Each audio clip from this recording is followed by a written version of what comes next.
प्रभु जब अपनी शक्तियों का प्रकाश करते तो लगता है कोई त्रिभुवन में जिसकी रक्षा नहीं कर सकता, उसकी रक्षा के लिए मां भवानी दुर्गा अपना भयानक रूप धारण करके महिषासुर आदि दैत्यों का मर्दन करती है।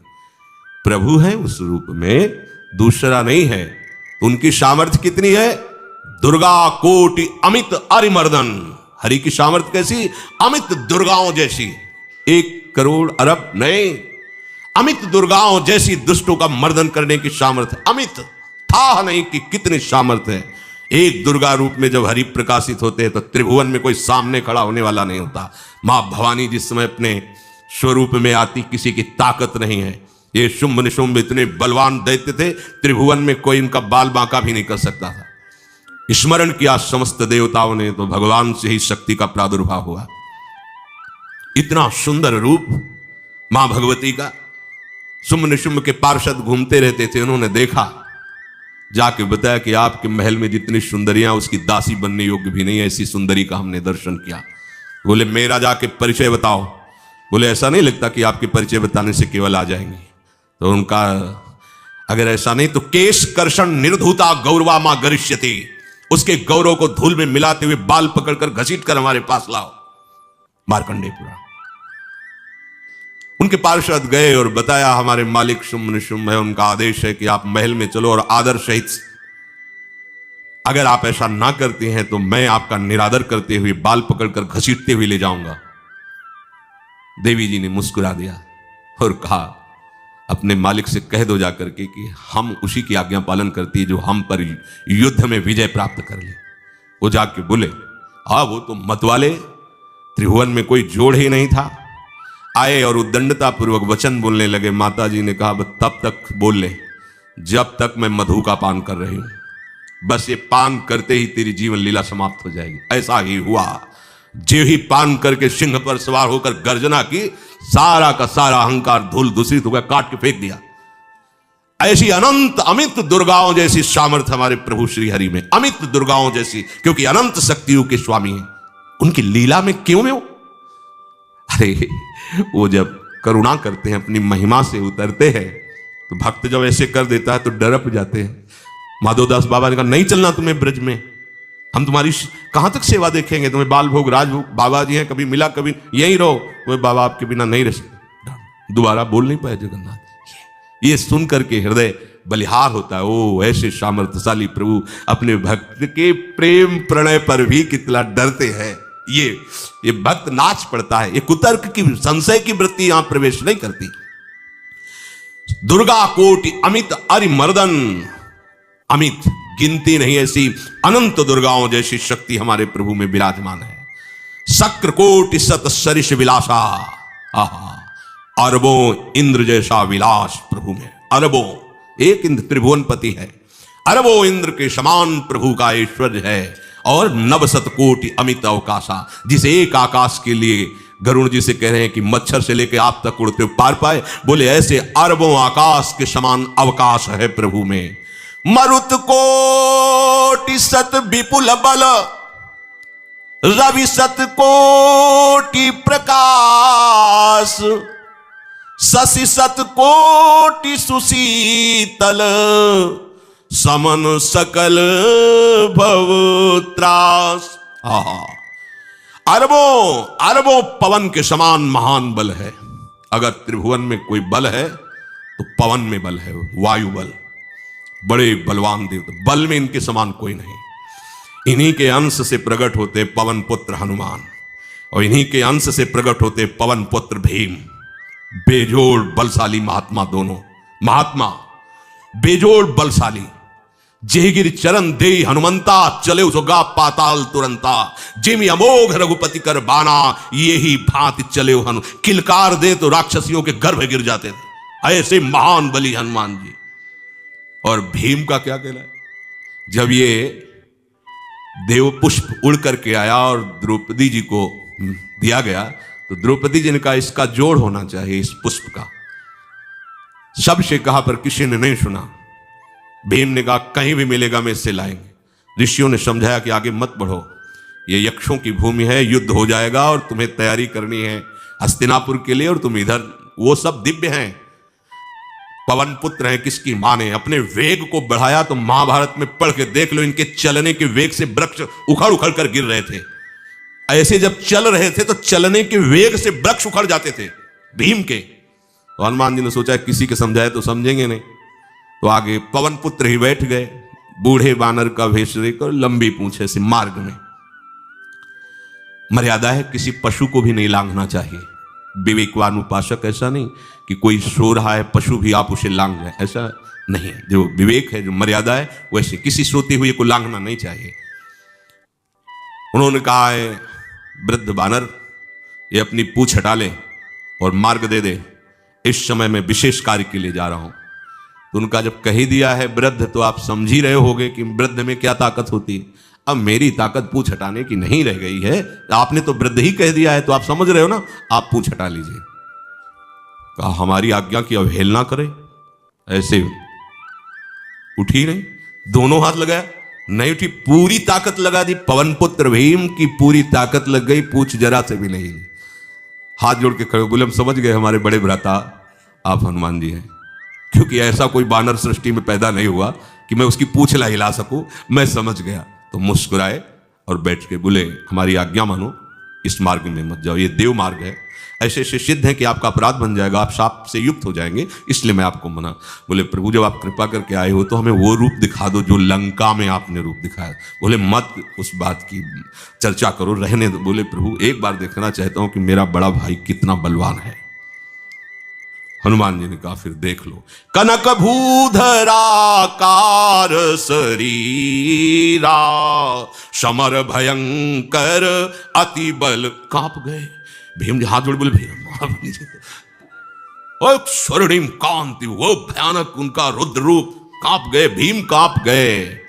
वायु में अगर बल में देखा जाए तो सबसे ज्यादा वायु बलवान है। भगवान कैसे है? मरुत कोटि सत विपुल बल, अरबों वायुओं जैसी महान ताकत हमारे प्रभु में है, संशय नहीं। वो अगर छोटी सी कार्य के लिए सहयोग लेते हैं, ए उठवा दो, ऐसा कर, भक्तों के साथ वो विनोद करते हैं, लीला करते हैं, नहीं उनमें बल कितना है। ऐसे पवन पुत्र हनुमान जिनके चरणों को ऐसे गोद में लिए रहते हैं। एक उपनिषद में चरित्र आता है कि असुरों पर विजय प्राप्त करने के कारण देवताओं को गर्व हो गया और सभा में नृत्य गान चल रहा था। भगवान जब किसी पे गर्व करते हुए देखते हैं तो उनको अच्छा नहीं लगता। फिर सृष्टि के विधान के प्रधान अधिकारी जब देवतागण और देवराज इंद्र और उन्मत्तता, विजयश्री में उन्मत्तता आ जाती है, तो भगवान ने एक यक्ष का रूप धारण किया और सभा के प्रधान द्वार पर दिखाई दिए।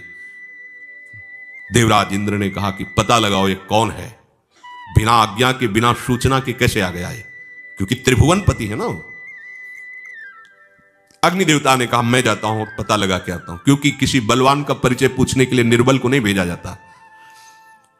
अग्निदेव गए और कहा आप अपना परिचय दीजिए, कौन हो और यहां कैसे आए हो। तो उनका परिचय लेने के पहले हम आपका परिचय जानना चाहते हैं, आप कौन हो। तो उन्होंने कहा कि मैं अग्निदेव हूं, सामर्थ्य आपकी, त्रिभुवन को उपले की तरह भस्म कर सकता हूं। मैं समस्त प्राणियों के उदर में बैठकर अन्न और जल का पचाकर जीवन दान देता हूं, जीवन पोषण करता हूं। अच्छा, एक दिन का फेंका, हम तुम्हारी बात तभी प्रमाणित, ये उपनिषद की बात, हम तुम्हारी बात तभी प्रमाणित मानेंगे जब तुम इस तिनके को जला दोगे। अब कोई अग्नि देवता से तिनका जलाने की बात कहे, सहज में दृष्टि डाली, कुछ नहीं हुआ, पूरा पावर लगा दिया। यक्ष जी ने मुस्कुरा कर कहा तुम तो कहते थे पूरे त्रिभुवन को उपले की तरह जला दूंगा, अब गिरिवा झुकाई पहुंचे। देवराज इंद्र ने कहा कौन है? बोले असमर्थ रहा उनका परिचय जानने में, वायु देवता। आप अपना परिचय बताइए। तो आप अपना परिचय जो आए हो तो हमें पहले बताओ, तब हम अपना परिचय दें। उनका मैं महान देव वायु हूं, बल आपका, संपूर्ण जीवों का जीवन हूं।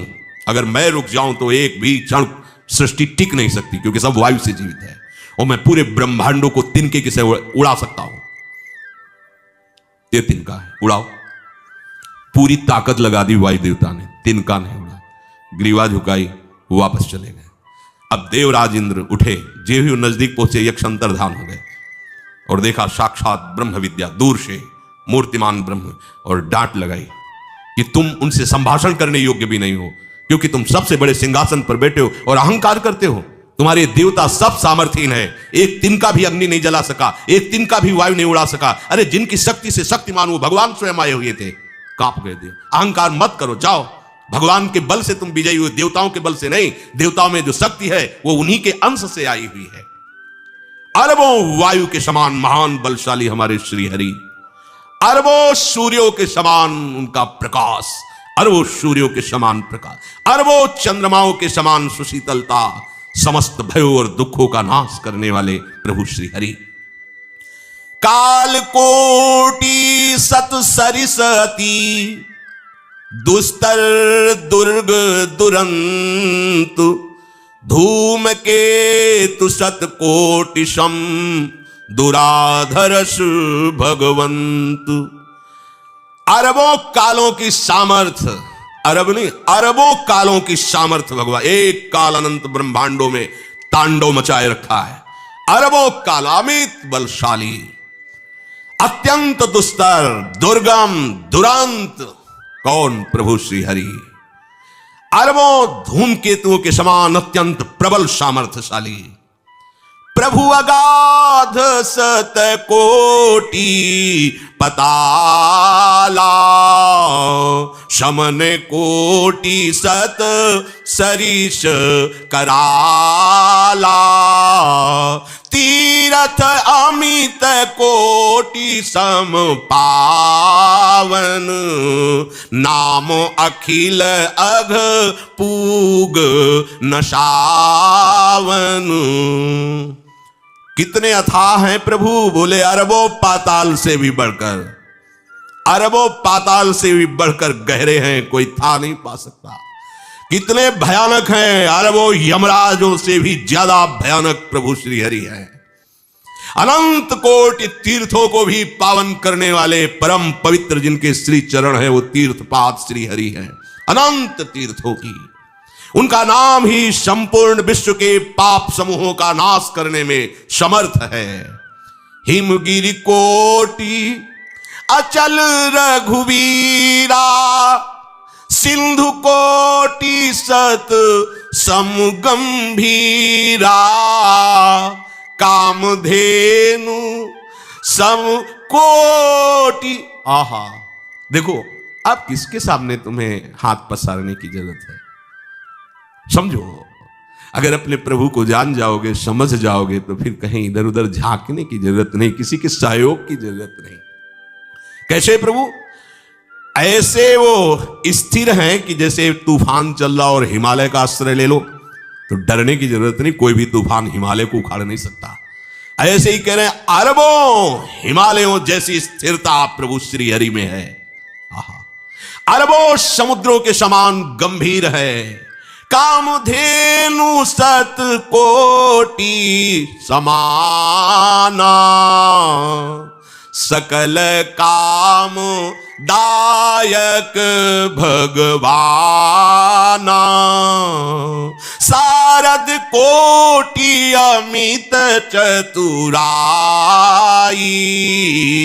विधि सत कोटि सृष्टि निपुनाई, विष्णु कोटि सम पालन करता, रुद्र कोटि सत सम संघरता।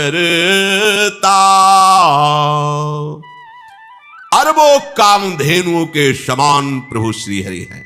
एक कामधेनु मिल जाए तो निहाल हो जाए, है हमारे श्री हरि कैसे? अरबों कामधेनुओं के समान है। इच्छित कामनाओं की पूर्ति कर दे उसे कामधेनु कहते हैं। प्रभु में कितनी चतुरता है, अनंत कोटि सरस्वतियों की एक सरस्वती ब्रह्मांडों का संचालन करती है, बुद्धि के अधिष्ठात्र देवी हैं। और यहां क्या, हमारे श्री हरि अनंत कोटि सरस्वतियों